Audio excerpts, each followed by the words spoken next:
Hey guys, today I've got a Kenmore electric dryer, beige in color, slightly off-white. Just like to note that there. Anyway, I've got it loaded up with those clothes there. So we're gonna close it up, just hit it on time dry, high heat, hit go.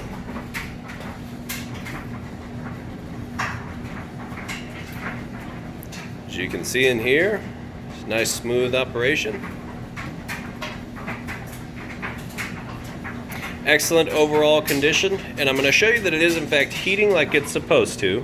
Letting it run here for just a minute, but go ahead and reset my gun here. Right in between those two red dots, that's where it's going to take a surface temperature measurement. So you can see the top of the machine's about 74. The floor and concrete floor is about 61 degrees here. So go ahead and open this up.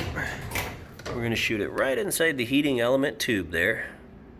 You can see plenty of heat coming out of that tube.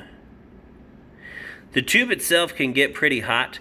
The inside of your dryer, however, is only going to get from about 95 up to 195. And that just depends on what you have your heat setting at right here, because you do have a delicates option for things that can't take a lot of heat. Or if you're like me, just set it on high, and I even like to use this auto setting here. Just set it and forget it. That's pretty much it for this guy. Now you know it works great, heats properly, sounds good, and it's a nice smooth operation. Go ahead and get this listed up for sale, and if you have any questions, feel free to reach out. Thank you and have a great day.